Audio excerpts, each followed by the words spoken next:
Hoje vamos tentar quebrar um feitiço linguístico. Não é um feitiço mágico, mas é um feitiço terminológico. Vamos tentar desmagnetizar a palavra ungido da mente de uma testemunha de Jeová. Porque esta expressão ungido foi subtilmente carregada de um significado exclusivo que passou a retratar algumas pessoas dentro da torre de vigia. Pessoas que pertencem a uma categoria espiritualmente superior. São pessoas que não levitam, é verdade que não levitam, mas deixa tocar, deixa estar perto, porque traz bênção. É assim como a testemunha de Jeová pensa com relação à expressão ungido. E aqui está o ponto. A doutrinação mais eficaz não começa com proibições, começa com definições. Quando uma palavra bíblica simples passa a designar uma classe, uma elite restrita, a linguagem já fez o trabalho, antes da doutrina ser discutida. Estão a ver? Foi através da construção de definições, da redefinição subtil de conceitos e da repetição dos mesmos que se criou uma distinção de classes dentro da torre de vigia. Distinção essa que o texto bíblico não estabelece nem permite. Aquilo que a torre de vigia fez antes de dividir os seus membros em duas classes, o que ela fez foi redefinir o vocabulário. E pegou na expressão ungido, trabalhou-a e então passou aqui a criar uma distinção de duas classes dentro da mesma organização. E nós vamos tentar quebrar este feitiço por considerar a palavra Cristo. A palavra Cristo vem de um verbo grego que significa ungir. E essa expressão existe também no hebraico, que é Mashiach, que é Messias. E Messias, em hebraico, quando é traduzido para o grego, é Christos. Em português é Cristo. E essa expressão significa o ungido. Quando nós dizemos Jesus Cristo, estamos a dizer Jesus o ungido. É o significado da palavra Jesus Cristo. Com relação à palavra cristãos, esta palavra vem também do grego, que é Christianos. E há aqui um sufixo cristão mais ianos, que indica que essa pessoa pertence ou segue alguém, é partidário de alguém.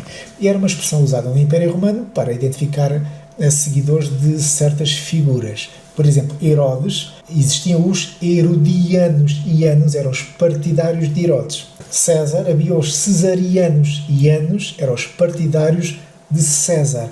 Com relação aos cristianos, é Cristo e os seguidores ou partidários de Cristo.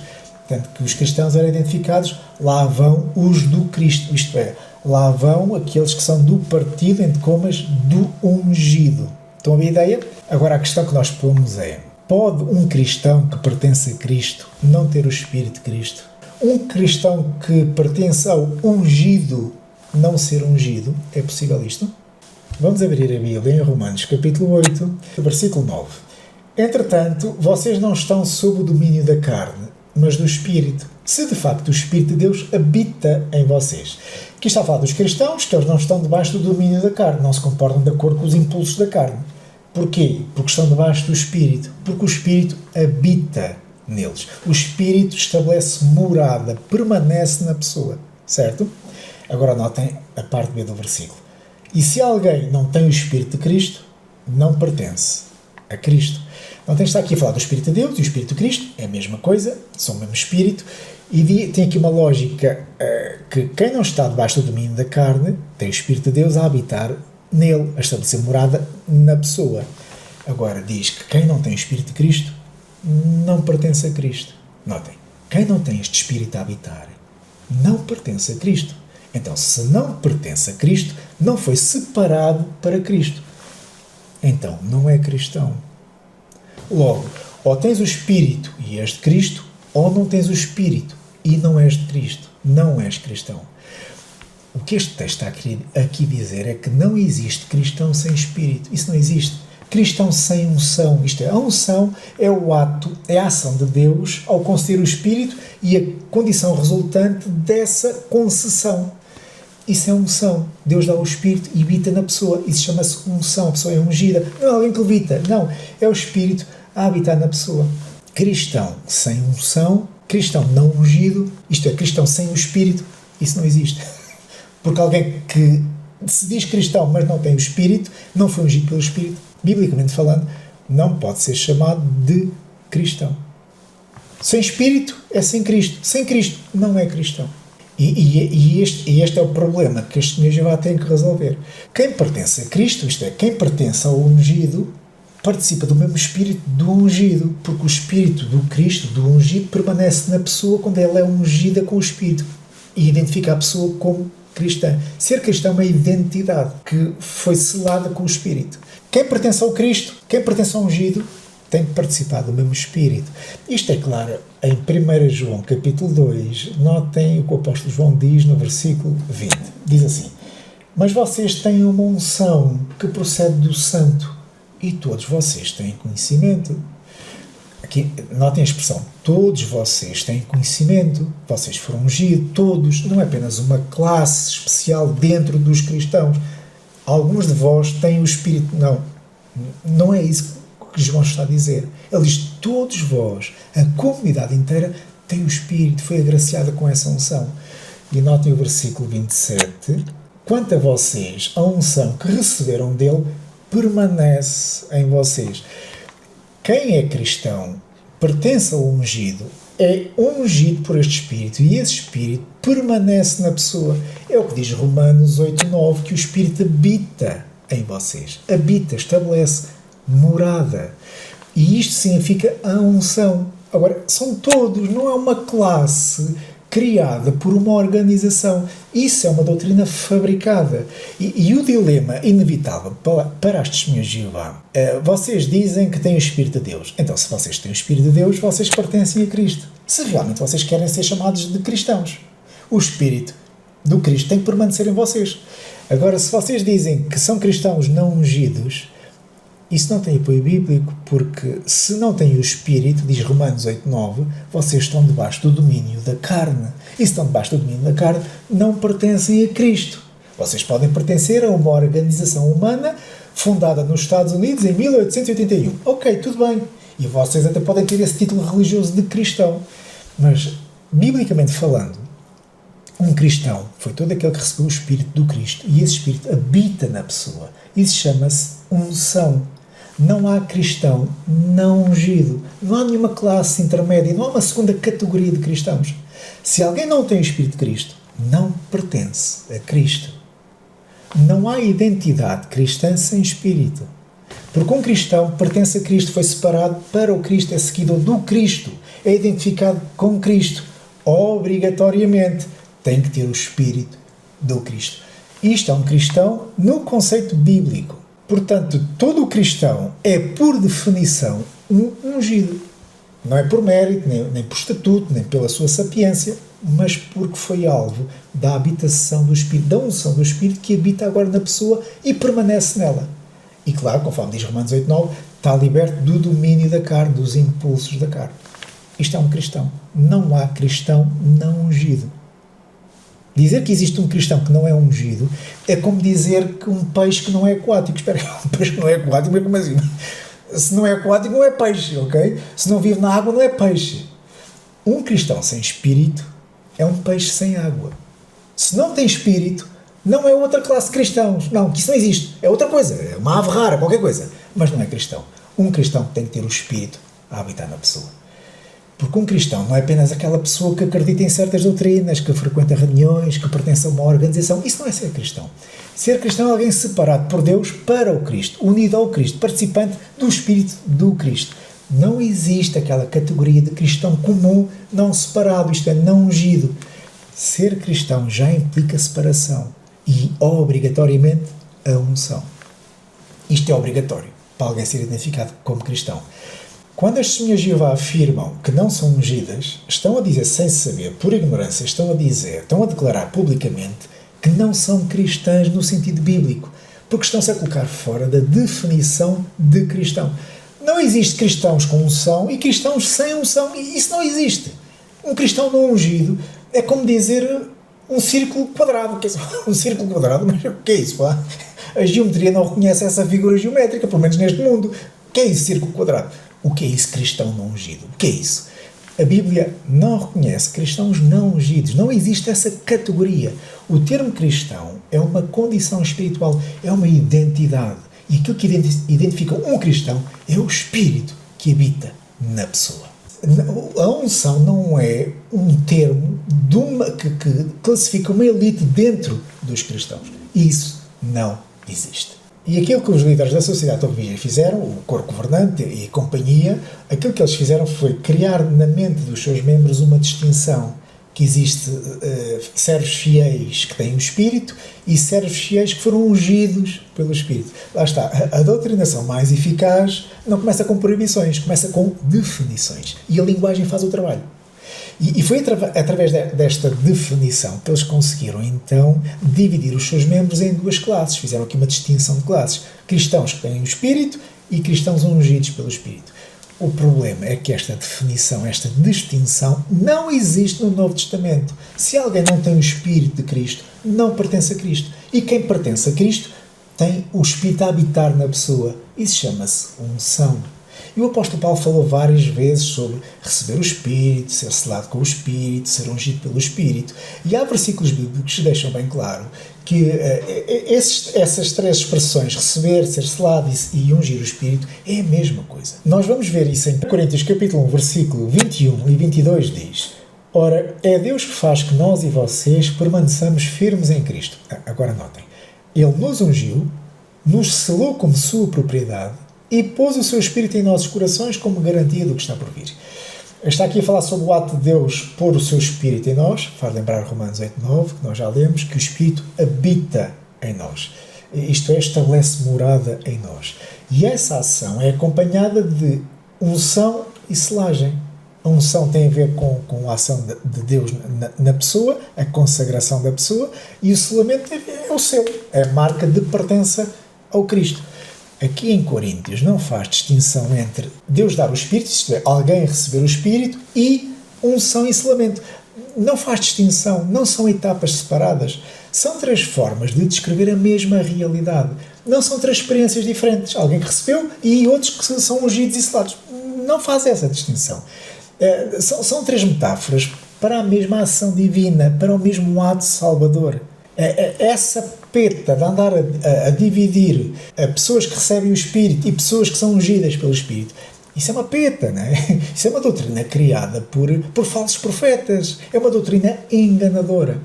Notem outro texto. Aqui, Efésios, capítulo 1, o versículo 13, diz assim: Quando vocês ouviram e creram na palavra da verdade, o Evangelho que os salvou, vocês foram selados em Cristo com o Espírito Santo da promessa. Aqui, este texto é bem claro que o selamento da pessoa ocorre quando ela ouve e crê. Isto é, a pessoa que crê, que se converte genuinamente no seu espírito. Nós não estamos apenas a falar de emoções, nem coisas mentais. Estamos a falar mesmo no espírito. A pessoa que se converte no seu espírito diz que é selada com o Espírito Santo. É selada. Não apenas recebe. É selada, é ungida. E o Espírito passa a habitar na pessoa. Nota, é a pessoa que ouve e crê. Não é alguém que pertence a uma casta superior. Unção e selamento é a marca de pertença que a pessoa se tornou cristão. Não é alguém que levita, não é alguém que deixa tocar para me abençoar. Não tem a ver com isso. É uma marca de pertença. Não existe no Novo Testamento um cristão que recebeu o Espírito e não é ungido. Isso não existe. Um cristão que tem o Espírito mas não está selado. Isso não existe. Cristão não ungido. Não existe. Resumindo, os líderes da sociedade Torre Vigia criaram na mente das testemunhas de Jeová uma distinção. Todos os servos fiéis recebem o Espírito e apenas alguns são ungidos pelo Espírito. Isto é um engano de falsos profetas, é um engano de empresários da fé.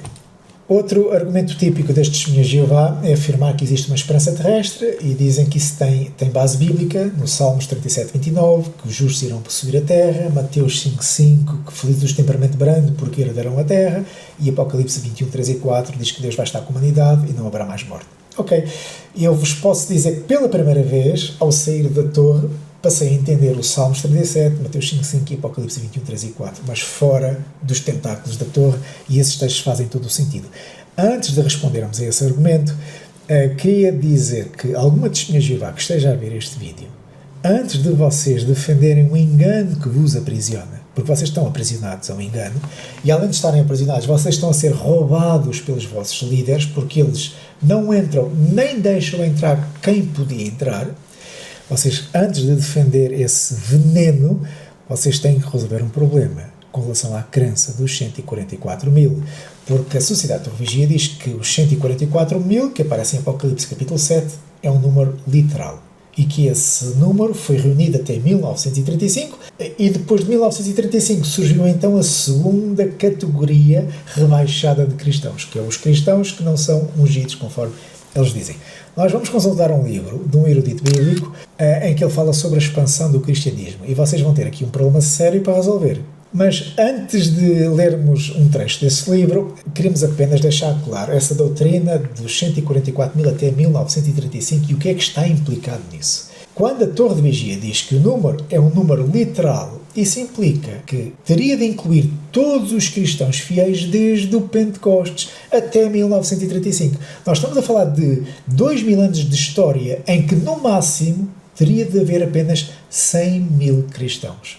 Porque, conforme eles afirmam, que daí para a frente, 1935 para a frente, são cristãos de segunda categoria. Por isso, cristãos genuínos, o máximo 100 mil, porque o resto teria que ser preenchida pela casta espiritual, pela elite da sociedade de Torre Vigia, senão não havia lugar para eles. Então, vamos ver se a Bíblia permite esse tipo de cálculo. E vamos ver o que é que a Bíblia diz, que crescimento havia no primeiro século. Vamos abrir em Atos capítulo 4, versículo 4, e diz assim, isto foi logo a seguir ao Pentecostes, alguns dias depois. Mas muitos dos que tinham ouvido a mensagem creram. Lá está, o creram, foram então batizados e ungidos com o Espírito, certo? Chegando o número dos homens que creram a perto de 5 mil. Está aqui a falar só nos primeiros dias, houve 5 mil. E notem o pormenor que diz que são 5 mil homens. Isto não está a incluir mulheres e filhos, porque era assim que era contabilizado. Homens. E os eruditos indicam que estes homens eram homens adultos e poderia estar incluído aqui mulheres e filhos que não estão incluídos nestes 5 mil, não estão incluídos nesta contagem. E estima-se que estes 5 mil homens poderiam envolver cerca de 15 a 20 mil pessoas, isto incluindo as famílias destes homens. Em poucos dias, após o Pentecostes, poderia já haver 15 a 20 mil pessoas em Jerusalém. Temos aqui um problema sério. Vamos continuar. Vamos agora a Atos, capítulo 9, o versículo 31. Diz assim, assim, pois, as igrejas em toda a Judeia e Galileia e Samaria tinham paz e eram edificadas e se multiplicavam, andando no temor do Senhor e na consolação do Espírito Santo. Diz aqui que a congregação na Judeia, Galileia e Samaria cresciam e usa a expressão multiplicava-se. Não apenas em Jerusalém, mas agora em várias zonas do território. E a expressão aqui, multiplicavam-se, é um crescimento quantitativo. Vocês imaginem que nos primeiros dias já havia ali cerca de 15 ou 20 mil pessoas. Multiplicar 20 mil, passamos para 40 mil. Depois 40 mil para 80 mil, de 80 mil para 160 mil. Isto apenas nos primeiros anos. A explosão demográfica do cristianismo começa logo nos primeiros anos. E nós temos aqui um problema sério, porque foi feito um estudo sobre o crescimento do cristianismo no primeiro e segundo século e chegaram a números que derruba completamente a crença da sociedade de Torre Vigia. Nós vamos consultar um livro. Isto é um estudo de um erudito chamado Rodney Stark. O tema do livro é o crescimento do cristianismo e é considerado uma obra de referência influente e tem sido citado em estudos de história sobre o cristianismo. E este livro, um pouco mais à frente, diz, eu vou traduzir, felizmente não precisamos de maior precisão. Se assumirmos que o número real de cristãos no ano 300 estava dentro do intervalo de 5 a 7 milhões e meio, temos uma base adequada para explorar qual a taxa de crescimento necessária para que esse intervalo fosse atingido em 260 anos. Tem aqui agora uma tabela que diz que só no ano 200 poderá ter existido cerca de 200 mil cristãos, já ultrapassa muito os 144 mil, e no ano 250 poderia ter chegado a 1 milhão de cristãos, e no ano 300 já a 6 milhões de cristãos. Nós temos aqui um problema a sério. Onde é que já vão os 144 mil? Isto são estimativas que são feitas, são estimativas académicas, conservadoras, baseadas em algumas referências que possam existir.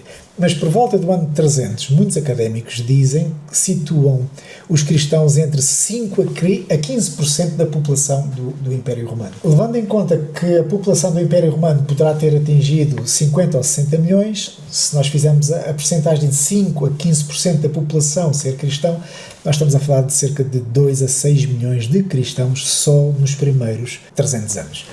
Os eruditos são consensuais e admitir que centenas de milhares ou milhões era o número de cristãos só nos primeiros 200 a 300 anos.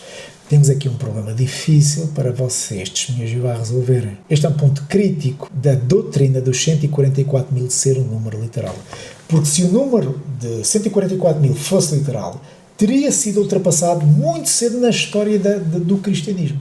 No terceiro século já existiam 1 a 6 milhões de cristãos. Como é que resolve este problema? Para a Sociedade de Torre Vigia manter este esquema, manter esta doutrina, eles têm que ignorar 2000 anos de história cristã. Ou então a possibilidade que eles têm é classificar todos os cristãos como apóstatas. É tudo apóstata porque temos que ter aqui um lugar só para nós. São obrigados a ignorar a história do cristianismo e privilegiar esta geração da Sociedade de Torre Vigia. Eles são a cereja em cima do bolo.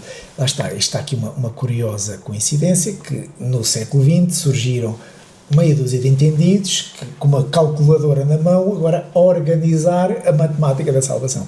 Esqueçam isto, lá está, depois de sairmos da torre, a mente abre e começamos a juntar peças, e estas doutrinas da Sociedade de Torre Vigia não têm pés nem cabeça. E vejam, vamos abrir a Bíblia em Apocalipse capítulo 7, o versículo 4 e 5, e este capítulo 7 fala sobre os 144 mil, vamos ver o versículo 4, diz assim: Então ouvi o número dos que foram selados, 144 mil de todas as tribos de Israel. Da tribo de Judá foram selados 12 mil, da tribo de Ruben 12 mil, da tribo de Gad 12 mil, e por fora 12 mil. Vamos então usar a doutrina JW contra a própria lógica deles. A interpretação que a Torre de Vigia faz sobre esta passagem é que estas 12 tribos são simbólicas. E muito bem, porque essas tribos já nem existem hoje. São simbólicas. E obviamente que os 12 mil membros de cada tribo também é um número simbólico. Okay? Por isso nós temos aqui 12 mil de cada tribo. Somando estes 12, o número destas 12 tribos dá então os 144 mil. Mas 12 mil é um número simbólico, certo? A pergunta que nós fazemos é: como é que a soma de números simbólicos dá um número literal? Espera aí. Então, mas se 12 mil é simbólico, se nós somamos 12 vezes 12 mil, se é simbólico, como é que o cálculo final, o resultado final, dá um número literal? Como é que isto se explica? Como é que isto se explica? Como é que o número simbólico dá um número literal? Como é que isto é possível? São mesmo estes entendidos, com um Excel ungido na mão e com uma calculadora de processamento quântico, é que podem chegar a estes resultados. A soma de números simbólicos dá um número literal. Isto só para rir. Isto é daquelas petas e nós andámos a mamar isto durante décadas. Vocês levem em conta o seguinte, que o livro do Apocalipse é o livro mais simbólico da Bíblia. As esferas que aparecem, os candelabros, as 7 congregações, é tudo simbólico. Os 7 selos, as 7 trombetas, isto é tudo simbólico. Os 4 cavaleiros do Apocalipse é simbólico. As 2 mulheres que aparecem em Apocalipse, a cidade santa, as tribos, é tudo simbólico. Tudo é simbólico. Os 12 membros de cada tribo é simbólico. Mas a soma de um número simbólico é um número literal. Isto é como cada bobadeira. Digam-me onde é que vocês andaram na escola, que é para eu não pôr lá os meus filhos. Como é que podem chegar a esta conclusão? Obviamente que o número 144 mil não é um número literal, porque a soma de 12 mil vezes 12, que é um número simbólico, não pode dar um número literal. Nem a própria história do cristianismo permite isso. Matematicamente é impossível. Esta doutrina TJ é uma daquelas petas, é mesmo a empresária da fé. O que é que se passou com a Sociedade de Torre Vigia nos anos 30? É que até 1935, todos aqueles que eram estudantes da Bíblia, que passaram a ser identificados como testemunhas de Jeová, todos eles se viam como herdeiros celestiais. Qual é o problema? é que a chamada dos 144 mil estava quase completa. E o problema é que quer Russell, quer Rutherford tinham anunciado o Armagedon várias vezes. Russell anunciou para 1878, para 1914 e depois 1915, e Russell morre em 1916. Vem então o sucessor, que é o Rutherford. E o Rutherford continua a anunciar datas para a vinda do Armagedon. 1919, 1925. E o Armagedon não vinha. Qual era o problema? É que o número de adeptos estava a crescer e na altura já ia em 100 mil membros e não havia Armagedon para ninguém. E agora o que é que nós fazemos? Pá? Então já vamos em 100 mil. Então e aqueles que existiram na história? Mesmo que nós os chamemos de apóstatas, pá, temos aqui um problema sério. Então o que é que Rutherford pensou? Ele mais a equipa de metralhas. Bem, os 144 mil vão para o céu. Ok, tudo bem, nós vamos manter isto, nós vamos ignorar toda a história do cristianismo e toda a matemática e temos de arranjar um lugar para estes novos adeptos. Pá, temos que arranjar um lugar para eles. Vamos despromovê-los a cristãos de segunda classe. Vocês são terrestres, nós iremos ser reis e sacerdotes, vocês irão estar aqui na Terra. O resultado imediato disto é que criou-se então uma segunda categoria de cristãos. O número 144 mil deixou de ser um problema. Aquilo que fizeram foi os membros passaram automaticamente para uma classe terrestre. E o problema da matemática e o problema da história do cristianismo ficou resolvido. Mudou apenas a classificação das pessoas. A crença não mudou. Mantiveram os 144 mil como um número literal. Não mudou. A esperança é que mudou. Nasceu uma segunda esperança para os cristãos que não existe nas Escrituras. Não existe. Nós já vamos falar do Salmos 37 e do Apocalipse 21 e Mateus 5:5. Mas este tipo de doutrina de falsos profetas criou aqui uma distinção de classes permanente até aos dias de hoje. Mas aquilo que os estudantes da Bíblia fizeram, as testemunhas de Jeová na altura fizeram, foi imitar o catolicismo, porque o catolicismo também criou ali uma distinção de classes. A classe sacerdotal, a clerical e os leigos. E estes testemunhas de Jeová fizeram a mesma coisa. A única diferença é que não é tão visível porque estes líderes não andam vestidos de branco ou de preto, andam de forma comum e não se nota tanto. Mas há uma distinção de classes entre as testemunhas de Jeová, a classe sacerdotal e os leigos.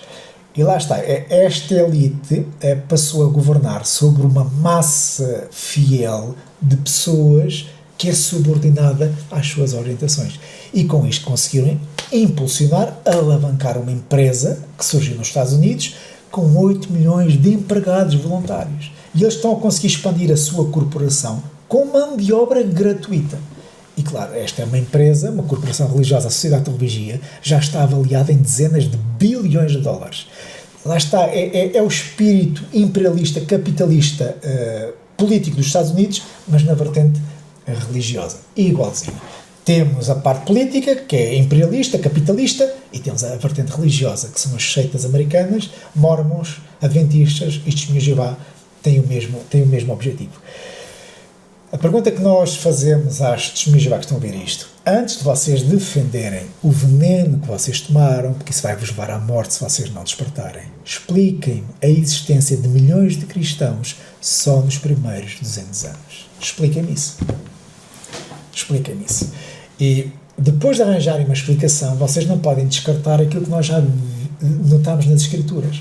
O exemplo Romanos 8:9 elimina essa ideia de haver cristãos sem ser ungidos. Se alguém não tem o Espírito de Cristo, não pertence a Cristo. Se não pertence a Cristo, não é cristão. Não existe no Novo Testamento um cristão que tenha recebido o Espírito, mas não seja ungido. Isso não existe. Um cristão que tenha o Espírito, mas não está selado. Isso não existe. Cristão não ungido não existe. Essa distinção simplesmente não existe. Foi uma distinção criada por falsos profetas para resolver um problema doutrinal da década de 30. O Novo Testamento não fala de um subgrupo de cristãos de segunda categoria. Não fala disso. Não fala de cristãos ungidos e de cristãos não ungidos. A unção não divide crentes. Identifica-os. Vamos agora a responder ao argumento das testemunhas de Jeová quando dizem que existe uma esperança terrestre, e elas citam o Salmo 37:29 e Mateus 5:5. Mateus 5:5, Jesus diz: bem-aventurados os humildes, pois eles receberão a terra por herança. Está aqui a falar da terra ser uma herança para os humildes. Ok, e Cristo aqui está a citar, sem sombra de dúvida, o Salmo 37:29, que diz que os justos herdarão a terra e nela habitarão para sempre. Aqui no contexto do Salmo, a terra refere-se à terra prometida neste contexto israelita. Aquilo que Jesus faz em Mateus 5,5 é universalizar esta promessa. Isto é, a posse da terra não é apenas uma localização geográfica como a terra prometida, mas toda a terra, e é uma promessa escatológica, isto é, para o fim dos tempos, para o reinado milenar. Isto não há dúvida. A pergunta que fazemos é: quem são estes humildes e justos que vão herdar a terra? Serão a segunda classe de cristãos inventada por Rutherford? Vamos deixar que a Bíblia fale sobre este assunto. Vamos abrir em Colossenses capítulo 1, o versículo 16, que diz: porque nele foram criadas todas as coisas, nos céus e na terra, as visíveis e as invisíveis, tronos ou domínios ou principados ou potestades. Todas as coisas têm sido criadas por ele e para ele. Quero destacar esta expressão aqui: para ele, para Cristo. Quer as coisas no céu, quer as coisas na terra, todas as coisas foram criadas para Cristo. Aqui não há dúvida, certo? Vamos abrir a Bíblia em Hebreus capítulo 1 e diz o versículo 2: mas nestes últimos dias falou-nos por meio do Filho, a quem constituiu herdeiro de todas as coisas. O que é que Hebreus está a dizer? Que Cristo não herda apenas o céu, Cristo herda todas as coisas. E não herda apenas um local geográfico lá da Terra Prometida. Não. Ele herda todas as coisas. Logo, a Terra, o planeta Terra, não é exceção. Está incluído na herança de Cristo. Tudo foi criado para Cristo e Ele é herdeiro de todas as coisas. A criação inteira pertence a Cristo e Cristo há de herdar a Terra. Até aqui não há dúvida, correto? Vamos continuar. Romanos capítulo 8. Agora vejam o versículo 17. Se somos filhos, então somos herdeiros. Herdeiros de Deus e co-herdeiros com Cristo. Então está a dizer que os cristãos que têm esperança de estar com Cristo, diz que são também herdeiros e co-herdeiros com Cristo. O que é que isto quer dizer?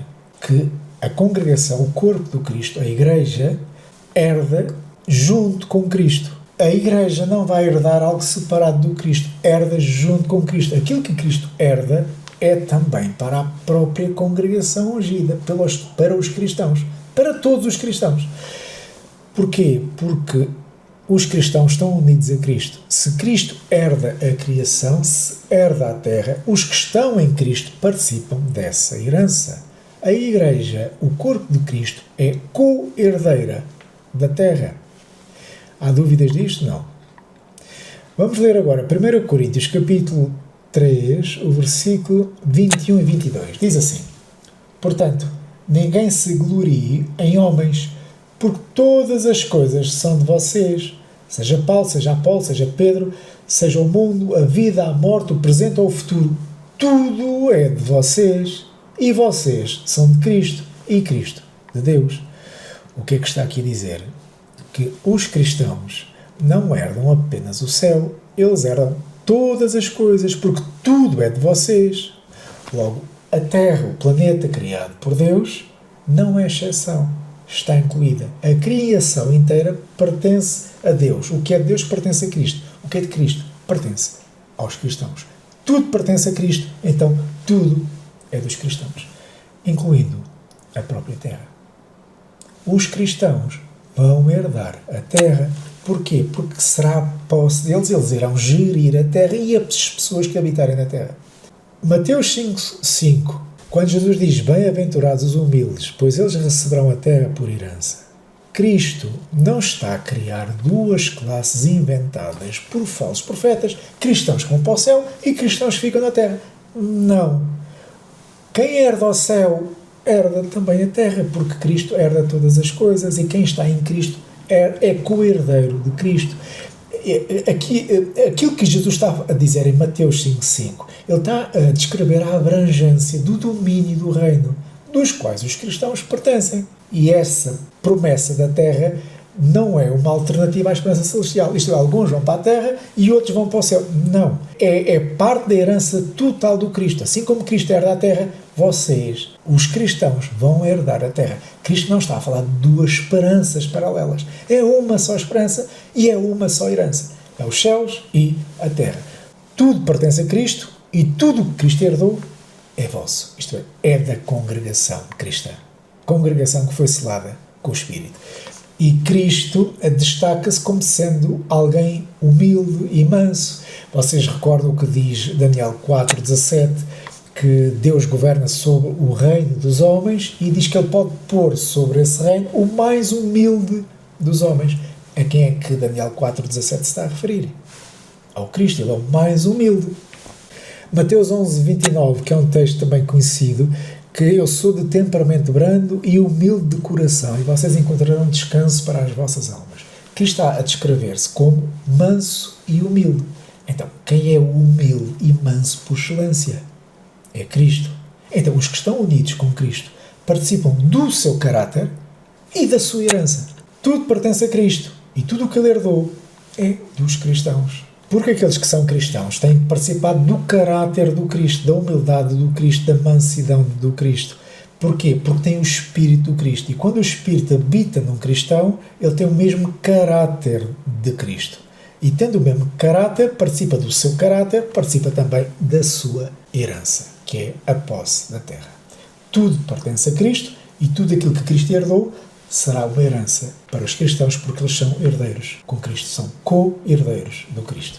Desta forma, torna-se claro Mateus 5,5, quando Cristo diz que os humildes receberão a terra por herança, porque Cristo é humilde, Ele vai receber a terra, porque tudo foi feito para Ele, Ele é herdeiro de todas as coisas, e obviamente aqueles que estão em Cristo são co-herdeiros do Cristo e vão receber a mesma herança. E uma das partes dessa herança é a própria terra. Tudo pertence a Cristo, tudo o que Ele herdou é vosso, isto é da congregação, é dos cristãos, porque os cristãos são co-herdeiros do Cristo. E desta forma explica-se muito bem o Salmos 37,29 e Mateus 5,5.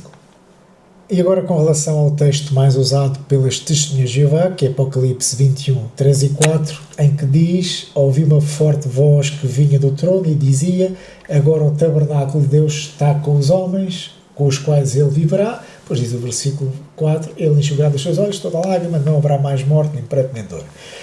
Então, está aqui a falar claramente de homens. O tabernáculo de Deus está com homens, está com humanidade. Não está a falar com anjos, criaturas espirituais, está a falar com humanos, pessoas. Então, quem são estes homens, esta humanidade, retratada aqui em Apocalipse 21, 4?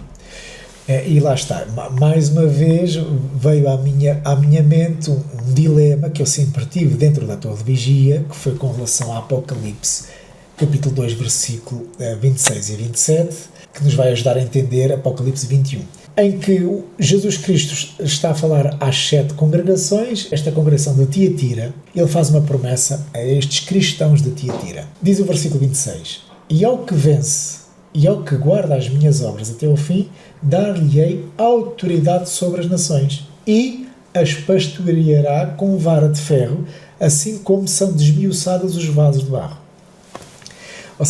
Notem que está aqui a falar que os cristãos, em Cristo, irão então receber autoridade sobre nações. Não é sobre cristãos, sobre nações. E diz que irão pastorear essas nações, mas com vara de ferro. Mas fala em pastorear. E depois a seguir diz que são desmiuçadas como vasos de barro. O que é que eu queria destacar aqui? Que está aqui a falar em autoridade sobre as nações, que irão ser pastoreadas, governadas e despedaçadas. Mas diz nações, não diz cristãos. Porquê é que eu estou a trazer a atenção a isto? Porque foi um texto que sempre me fez confusão devido à doutrina das testemunhas de Jeová. Porque eles afirmam, as testemunhas de Jeová afirmam que as nações não vão sobreviver ao Armagedom, que apenas quem vai sobreviver ao Armagedom são as testemunhas de Jeová, a segunda classe das testemunhas de Jeová. Ok, se as testemunhas de Jeová são os únicos que vão sobreviver, quer dizer, significa que poderiam ser governadas, mas nunca, conforme diz aqui, esmiuçadas com vasos de barro. Porquê? Porque se as testemunhas de Jeová sobrevivem e já são submissos, não precisam ser esmiuçados.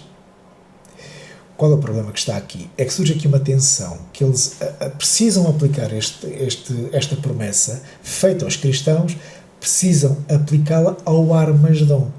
Porque este versículo fala do reino milenar, porque as nações irão ser governadas, pastoreadas, mas com dureza.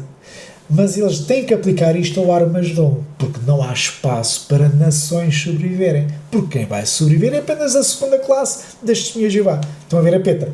Tanto que no livro Clímax da Revelação, no capítulo 10, na página 53, no parágrafo 18, eles fazem uma explicação deste versículo e diz assim: esta autoridade que os vencedores ungidos recebem por ocasião da sua ressurreição é de participarem com Jesus no Armagedom a embrandir a vara de ferro da destruição contra as nações rebeldes. Eles são obrigados então a fazer a aplicação deste texto ao Armagedom. E é assim que eles explicam, e é isto que as testemunhas de Jeová mamam. Aplicam Apocalipse 2, 26 e 27 ao Armagedom, associando ao termo que aparece aqui, esmiuçar com vasos de berro. Eles vão ser esmiuçados. Só que, ao fazer esta aplicação, eles têm que ignorar a expressão autoridade sobre as nações e pastorear as nações. E algumas traduções, em vez de dizer pastorear, dizem governar nações. Mas vai ser governadas com vara de ferro. Eles vão ter que passar por cima desta expressão pastorear. Têm que passar por cima disto e focam-se apenas no esmiuçar. Mas notem que a expressão pastorear é uma expressão que significa dar pasto. Apacentar é dar pasto, dar alimento ao rebanho, cuidar de ovelhas, proteger ovelhas. E é verdade que a expressão esmiuçar ou despedaçar significa destruir, esmagar.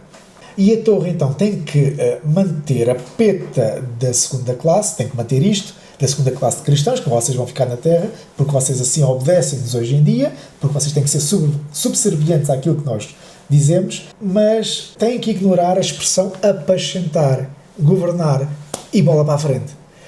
Só que na linguagem bíblica, um rei é rei, mas pode ser chamado pastor. Temos o caso de Davi. Davi era pastor, ele era pastor literalmente falando, mas tornou-se rei. O próprio Cristo, em Miqueias 5, fala dele como apacentar. Por isso, um rei também apacenta, um rei também é pastor, certo? Tanto que em Apocalipse, capítulo 12, o versículo 5, ela deu à luz um filho, que é Cristo, um homem, que governará todas as nações com cetro de ferro. Está aqui a falar de Cristo governar nações, governar, certo? Apocalipse 19, 15 diz: de sua boca sai uma espada afiada com a qual ferirá as nações. Ele as governará com cetro de ferro. Isso fala aqui de um governo. E notem, está aqui a falar de nações. Por isso não pode ser cristãos de segunda classe, porque nações não estão aqui identificados como cristãos, certo? A Bíblia deixa claro que Cristo irá governar nações. Portanto, o contexto bíblico de pastorear ou governar pode significar governar como rei pastor. E a expressão aqui, vara de ferro, ou cetro de ferro, isto tem a ver com o Salmos 2.9, que diz que tu irás quebrá-las como uma vara de ferro e vais despedaçá-las como um vaso de barro. Temos aqui uma linguagem de julgamento sobre rebelião. O que é que isto quer dizer? Em Apocalipse 2, 26 e 27, quando Jesus promete à congregação, aos cristãos, que vocês vão ter autoridade sobre as nações para as pastorear, isto é, vocês vão proteger, vocês vão governar, vão manter a ordem, vão aplicar justiça e restauração às nações sobreviventes. Mas vão despedaçar aqueles que se rebelarem. Vocês vão aplicar justiça, vão quebrá-los e pôr fim à rebelião. O mesmo rei que protege as ovelhas esmaga lobos. Estão a ver a ideia? Um rei protege e esmaga. Tanto que o Messias no Antigo Testamento é retratado como cordeiro e como leão, assim como no Novo Testamento também, cordeiro e leão. Resumindo, quando em Apocalipse 2, 26 e 27 fala lá sobre os cristãos terem autoridade sobre as nações para as pastorear e para as despedaçar como vasos de barro, aplica-se ao governo milenar contínuo, mas vai ser um governo milenar onde vão ser aplicadas penas capitais aos rebeldes. Apocalipse 2, 26 e 27 não se aplica ao Armagedom, pode ter a ver com isso, mas fala aqui de um governo contínuo, um governo milenar contínuo. E é aqui que nós podemos entender isto de acordo com Apocalipse 16, 14. Qual é o alvo principal do Armagedom?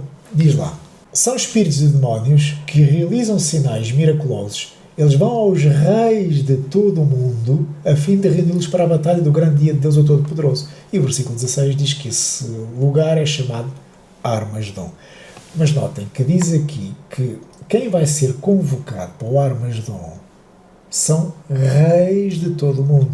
O alvo explícito da convocação são reis, não diz toda a humanidade. Eu não estou a dizer que a humanidade não está incluída, mas o objetivo principal são os reis da Terra. Eles é que vão ser reunidos, porque eles são os principais responsáveis por aquilo que se passa neste planeta.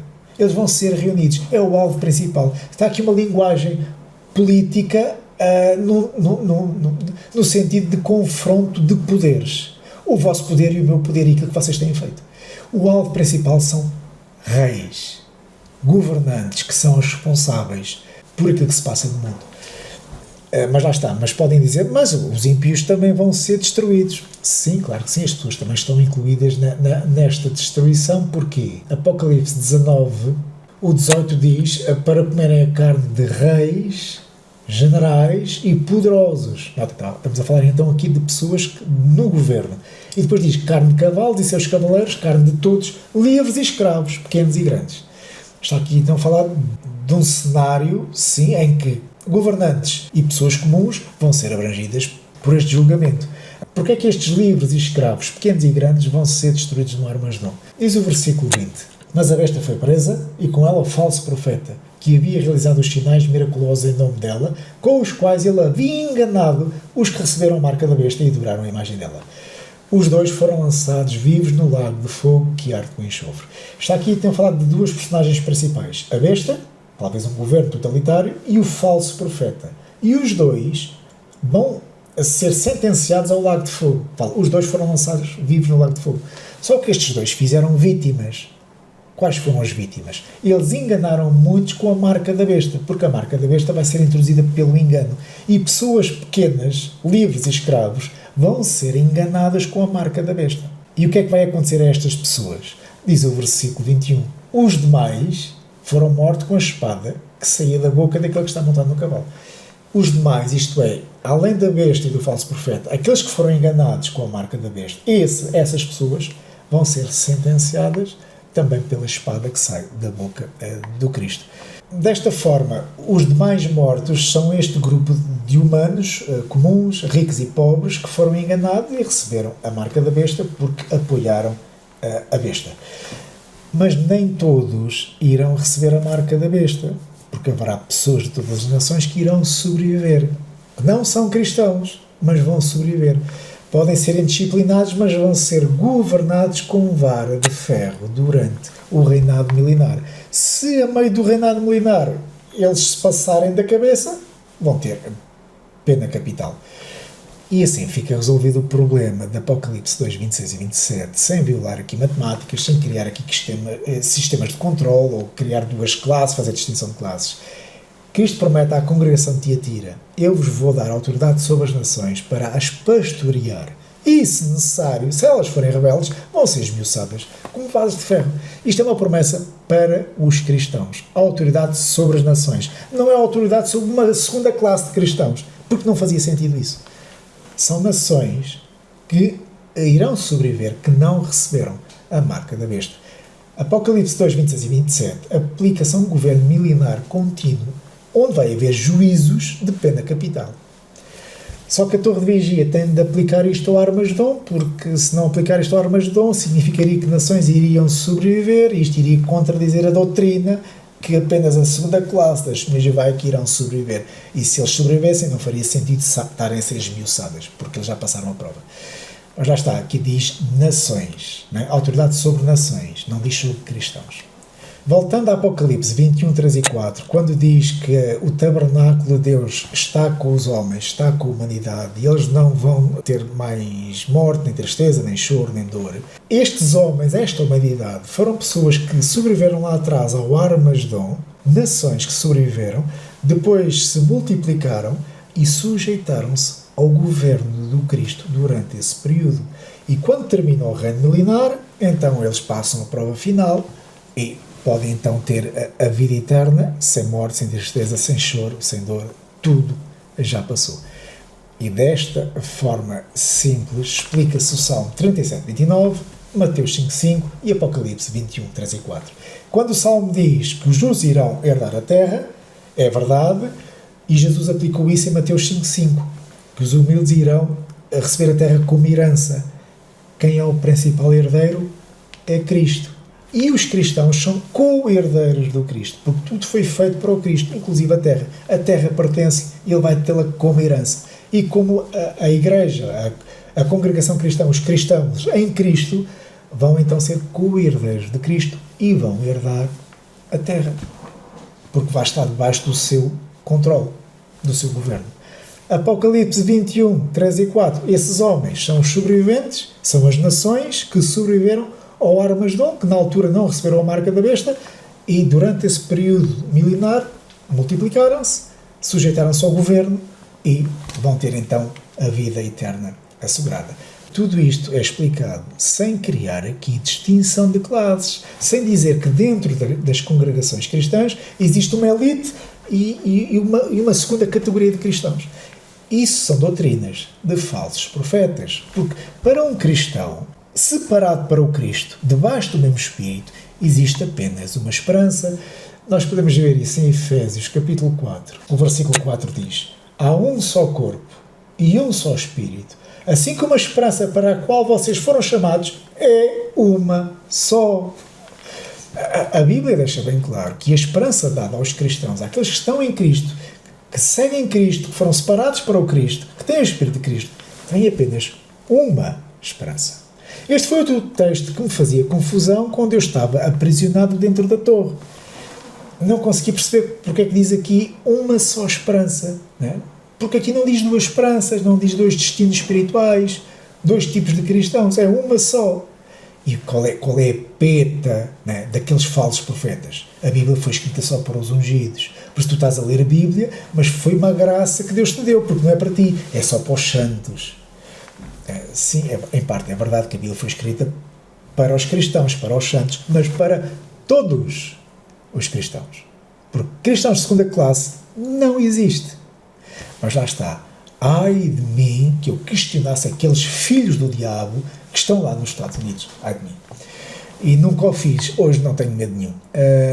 Lá está. Resumindo, não existe cristãos, uns herdeiros celestiais e outros herdeiros terrestres. Isso não existe. Não encontramos na Bíblia, em nenhuma carta apostólica, cristãos que não podem participar na ceia do Senhor. Não existe isso. Isto apenas existe dentro da seita das Testemunhas de Jeová. Cristãos que não são filhos de Deus, isso não existe. Cristãos que não são selados pelo Espírito, isso não existe. Cristãos que não são co-herdeiros do Cristo, isso não existe. Vocês estão a ser enganados, vocês estão a ser manipulados e pior, vocês estão a ser roubados por empresários americanos. Eles não entram no reino, nem vos deixam entrar. Aquilo que está a acontecer com vocês, testemunhas de Jeová, é que vocês estão a ser vítimas de Mateus capítulo 23, o versículo 13, em que Cristo diz: ai de vocês, mestres da lei, fariseus hipócritas, vocês fecham o reino dos céus diante dos homens. Vocês mesmos não entram, nem deixam entrar aqueles que gostariam de fazê-lo. Cristo está a falar aqui sobre a possibilidade de o reino ser fechado por homens. E estes fariseus foram acusados de o fazer. Como é que eles faziam isto? Criaram um sistema onde a entrada dependia da autoridade interpretativa da liderança deles próprios. A liderança tornava-se como que uma mediadora indispensável. O problema dos fariseus não era a falta de escritura, porque eles escritura tinham. Era a substituição da escritura pela tradição interpretativa autorizada. Este é o problema. Aquilo que está a acontecer com a sociedade Torre Vigia, com outras seitas americanas, como os Mormons e Adventistas, não é algo novo, dizerem que são exclusivos, porque ao longo da história isto sempre aconteceu. Homens ansiosos de liderar, de governar pessoas, de estruturar poder. Os fariseus foram deles, mas não foram os únicos. Logo, o clero medieval, a Igreja Católica na Idade Média, eles eram mediadores exclusivos, era o único meio de chegarem a Deus. Esse espírito farisaico manteve-se. E quando chegou a Reforma no século XVI, os reformadores tinham também uma autoridade confessional rígida, até queimavam pessoas na fogueira se não aceitassem a liderança deles. E depois, no século XIX, surgiam então as seitas restauracionistas, como Mormons, Testemunhas de Jeová, Adventistas e outros, em que se identificam como um canal exclusivo de Deus. Aquilo que acontece hoje com estas seitas, eles mudam a linguagem, criam doutrinas, interpretações, mudam a embalagem, mas o objetivo é o mesmo: poder. Gostam de poder, gostam de dominar, gostam de enriquecer à conta de outrem. A Torre transformou o termo ungido para construir uma aristocracia, uma elite. Somos nós os ungidos, a vossa salvação depende de nos ouvirem. Transformaram a fé numa estrutura corporativa bilionária e estão como que a organizar o céu como uma empresa com lugares limitados. Estão a ver? O céu tem lugares limitados e é por aqui. Sabem, é que alguns não chegaram a tempo e não conseguiram bilhete, porque os bilhetes acabaram em 1935, lotação esgotada. Por isso, vocês só vão ter um bilhete se houver alguma desistência. Estão a ver? Eu estou-me a rir, isto não tem piada nenhuma, né? Porque vocês estão a ser roubados.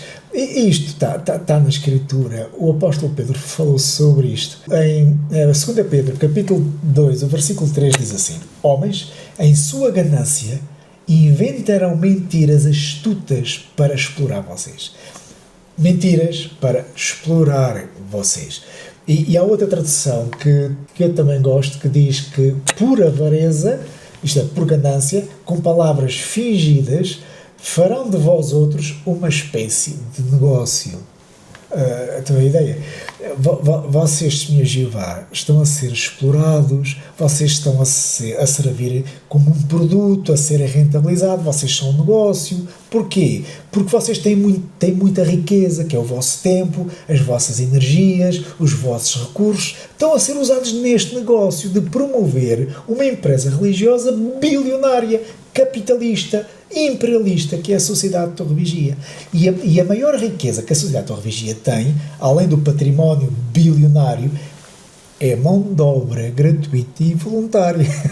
Esta é a maior arma que a Torre de Vigia tem.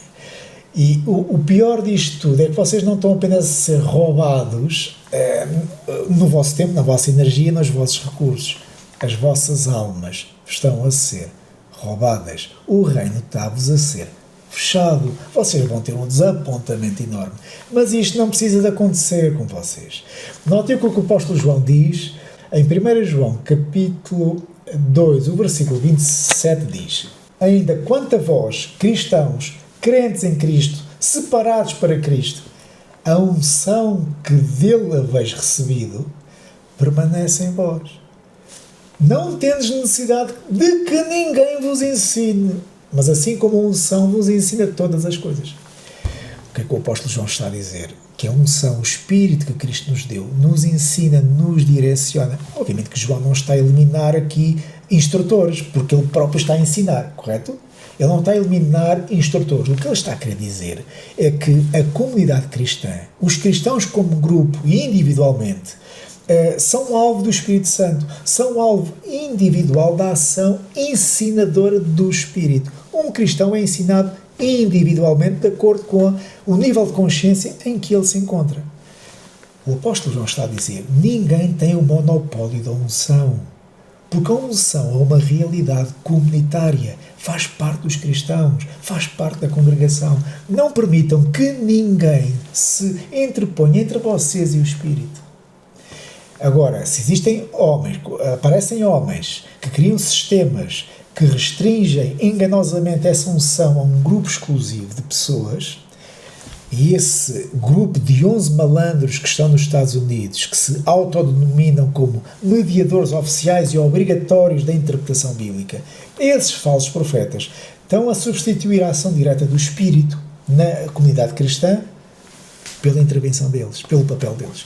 Não permitam que isto aconteça, porque isto tem gerado dependência dos membros a 11 homens que estão nos Estados Unidos. Há liderança para a definição da verdade e do caminho a seguir. Vocês estão a ser roubados porque o Espírito está disponível e foi sequestrado. É isto que o Senhor Jesus chamou de fechar o reino. Porque o reino começa a ser condicionado por estes homens. Nós somos o canal exclusivo para vocês terem acesso à verdade de Deus, à verdade que leva a Deus, à verdade que leva à vida eterna. É por nosso intermédio. Só que lá está, isto viola todo o espírito da Escritura. 1 Timóteo, capítulo 2, o versículo 5 diz: há um só Deus e um só mediador entre Deus e os homens. Um homem, Cristo. Okay. Um homem. Não diz homens. Não diz um grupo de homens. Não diz um corpo governante. O único mediador entre a espécie humana e Deus é Cristo. Não são homens. E estes 11 homens têm deturpado as Escrituras para enriquecer uma corporação religiosa com património bilionário. Eles criaram esta distinção de classes para empoderar uma hierarquia de homens como mediadores entre Deus e a congregação. Um papel que a Bíblia reserva exclusivamente ao Cristo. Resumindo, vocês estão a ser roubados. Não permitam que isso aconteça. Ponham isto nas vossas mentes. Todo cristão é ungido. Porquê? Porque tem o Espírito de Deus. O Espírito habita na pessoa. Tomar do pão e do vinho é um direito e uma obrigação de todo o cristão. Não um privilégio reservado a uma elite. Tomar do pão e do vinho é um símbolo de comunhão com Cristo. É uma identificação de um cristão. Pode alguém ser cristão que pertence a Cristo e não ter o Espírito de Cristo? Pode um cristão pertencer ao ungido sem ser ungido? O que é que diz Romanos 8:9? Vocês não estão sob o domínio da carne, mas do Espírito. Se de facto o Espírito de Deus habita, permanece em vocês. E se alguém não tem o Espírito de Cristo, não pertence a Cristo. Se o Espírito habita, se permanece na pessoa, a pessoa pertence a Cristo. Se a pessoa não tem o Espírito de Cristo, não pertence a Cristo. Logo, não é cristão. Não existem duas espécies de cristãos. Não existe o rebanho com espírito e outro sem unção. Isso não existe. A categoria cristão não ungido, isso não nasce no Novo Testamento. Isso nasce do sistema, nasce de falsos profetas. Quando uma testemunha de Jeová afirma que tem o espírito, mas não foi selada nem foi ungida, ela está a criar uma distinção que a Bíblia não estabelece. Está a afirmar, por ignorância, que não é cristã no verdadeiro sentido bíblico. Dizer que existe um cristão que não é ungido é uma coisa que afirmar que existe um círculo quadrado. Isto é uma combinação de termos que se anulam. Círculo, quadrado, não, quer dizer, alguma coisa não está bem aí, o que é que se passa aí? Ou dizer que um peixe que não é aquático, desculpa. Se não é aquático, se não vive na água, não é peixe, certo? Infelizmente, uma testemunha de Jeová é apenas alguém que acredita em certas doutrinas, frequenta reuniões, pertence a uma organização e que tem ali algum apoio social e emocional e sente-se ali acomodado. Mas esse tipo de apoio emocional e social, vocês iriam conseguir a mesmíssima coisa em qualquer outra denominação religiosa. Vocês iriam conseguir a mesma coisa, só com algumas mudanças de doutrina, nada mais. Mas isso que vocês gostam, esse apoio que vos faz sentir bem, vocês conseguem em qualquer igreja protestante. A sugestão que vos damos é: arrependam-se de qualquer doutrina que vocês divulguem que coloque mediação humana entre um cristão e o Cristo. Cristo é o único mediador. Dizer que sou um cristão não ungido, eu sou um cristão mas não ungido, isso não é humildade, isso é contradição. Se a Escritura não criou duas classes, ninguém tem autoridade para as criar. Não se divide aquilo que Deus uniu pelo Espírito. Não inventem categorias que Deus não criou.